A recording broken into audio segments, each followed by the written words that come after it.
Si Michelle Kristen Anderson ay ipinanganak noong Agosto 11, 1978. Ang kanyang ama na si Wayne ay isang inhinyero sa Boeing, at ang kanyang ina na si Judy ay isang postal worker. Ang pamilya ay nanirahan sa isang 5 ektaryang lot. Nagtapos si Michelle ng high school noong 1977. Noong 2002, nakipag-ugnayan siya online sa isang lalaking nagngangalang Joseph Thomas Msenro. Pareho silang nasa isang chat group para sa mga taong interesado sa fantasy role-playing games. Ipinanganak si Joseph noong Oktubre 20, 1978 sa San Jose, California. Siya ay nanirahan sa iba't ibang lugar sa buong buhay niya. Si Joseph ay nagkaroon ng mapanghamong pagkabata. Isang mental health clinician ang nagpatotoo na si Joseph ay parehong may mga guni-guni at ilusyon. Mukhang may matinding interes si Joseph sa pantasya. Nagustuhan niya ang mga larong role-playing tulad ng Dungeons and Dragons at sasabihin sa mga tao ang tungkol sa isang spirit guide na humahantong sa kanyang kapalaran. Naging romantiko sina Michelle at Joseph sa isa't isa. Sinabi ni Michelle kay Joseph na kamukha niya ang karakter ni Sarah Connor ni Linda Hamilton sa Terminator 2. Siya ay matipuno ngunit slim.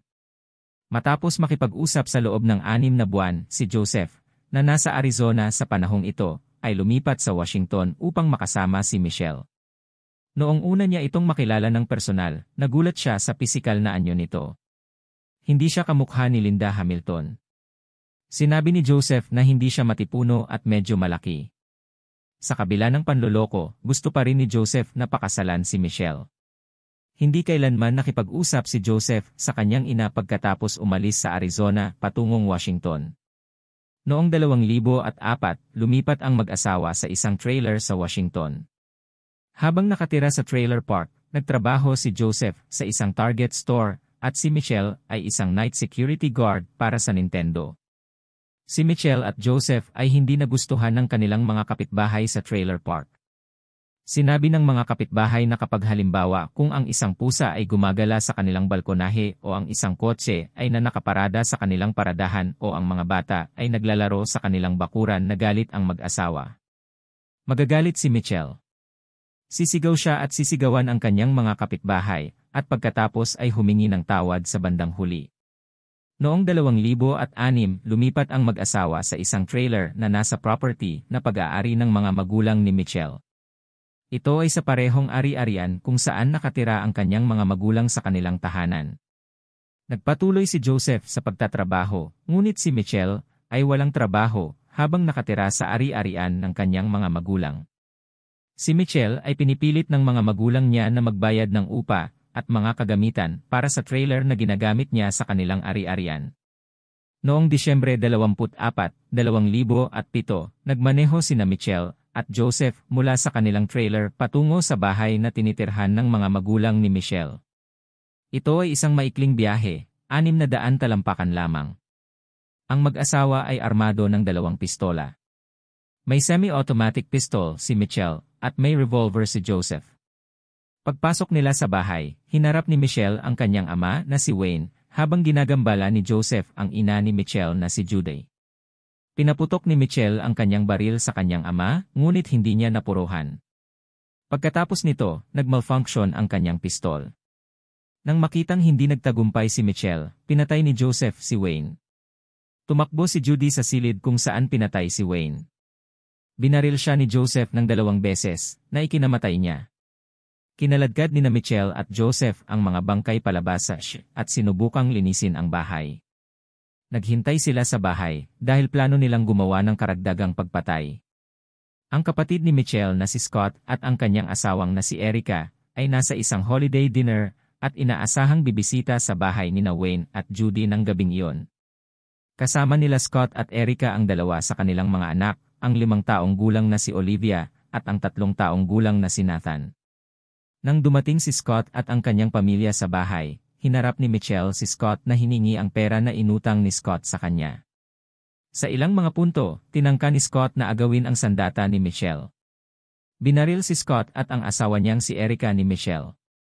Kahit na si Erica ay nasugatan, nakuha ni Erica ang isang telepono at tumawag sa 911 sa 5 oras 13 minuto PM. Tumagal ng 10 segundo ang tawag. Sinabi ng operator na may ingay sa background, ngunit walang direktang nagsasalita sa telepono. Sa puntong ito, kinuha ni Joseph ang telepono mula kay Erica at tinanggal ang mga baterya. Pagkatapos nito, binaril niya si Erica at napatay. Pagkatapos ay pinatay ni Joseph sina Olivia at Nathan sa pamamagitan ng pagbaril sa kanila sa ulo.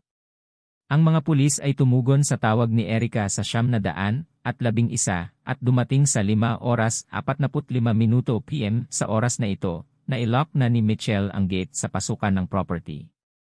Siya ay umaasa na ito ay magpahina ng loob ng mga pulis na pumasok at tama si Mitchell. Nang makita ng pulis na nakalock ang gate, sumuko sila at umalis. Iniwan ni na Mitchell at Joseph ang ari-arian na may layuning tumakas sa lugar at magpakasal. Matapos hindi makapasok ng trabaho si Judy Anderson noong Disyembre 26, 2 araw pagkatapos ng pagpatay, nabahala ang kanyang matalik na kaibigan. Huminto ang kaibigan ni Judy sa Anderson property para tingnan si Judy. Tumawag ito sa 911 pagkatapos tumingin sa bintana ng bahay ng Anderson at makakita ng mga bangkay sa sahig ng sala. Dumating ang mga pulis sa pinangyarihan at natagpuan ang 6 na biktima ng pagpatay. Malaking bilang ng mga opisyal ng pagpapatupad ng batas at 2 dosenang mga sasakyang pulis ang pumunta sa pinangyarihan at ilang mga reporter na naghihintay sa labas ng property. Lumilipad ang mga helicopter sa itaas at mayroong yellow tape na nakapalibot sa lugar. Habang patuloy na sinusuri ng pulisya ang pinangyarihan ng krimen, bumalik sina Mitchell at Joseph sa property at humingi ng permiso na makapasok sa kanilang tirahan. Sa kabila ng lahat ng aktibidad sa property, hindi sila nagtanong kung ano ang nangyayari o kung bakit sila pinipigilan na makapasok sa kanilang tahanan. Magkahiwalay silang kinapanayam ng mga pulis at pareho silang umamin sa mga pagpatay. Inaresto sila at kinasuhan ng murder. Noong una ay tinanggap ni Mitchell ang buong responsibilidad sa pagpatay.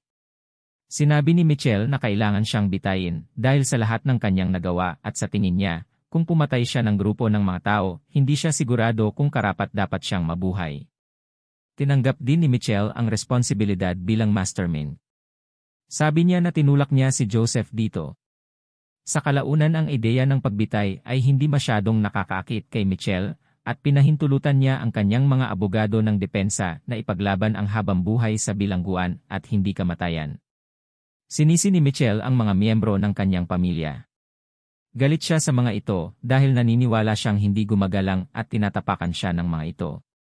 Pinipilit siya ng mga magulang niya na magbayad ng upa at mga kagamitan para sa trailer na ginagamit niya sa kanilang ari-arian. Hindi siya natuwa dito. Iminungkahi niya na ang kanyang mga magulang ay mayaman ngunit siya ay mahirap. Hindi sila handang ibahagi sa kanya ang kanilang mga resources.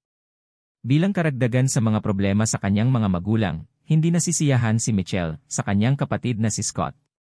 Sinabi niya na marami itong utang sa kanya at tumangging si Scott na bayaran ito. Tinanggap ni Joseph ang responsibilidad para sa mga pagpatay, ngunit sinisi din niya si Mitchell. Kinumbinsi ni Mitchell si Joseph na ang mga miyembro ng kanyang pamilya ay masama at marahas at may kailangang gawin si Joseph para maprotektahan. Siya mula sa mga kakilakilabot na taong ito na minamaltrato siya. Sinabi ni Joseph na sumama lang siya sa bahay ng mga magulang ni Mitchell upang protektahan si Mitchell habang pinapatay niya sila. Si Mitchell ay may kasaysayan ng paranoia na isang senyales ng psychosis at si Joseph ay nakaranas ng mga guni-guni at delusyon. Naniniwala si Joseph sa mga espiritong hayop na kumokontrol sa kanyang kapalaran at si Mitchell ay naniniwala na ang kanyang pamilya ay minamaltrato siya.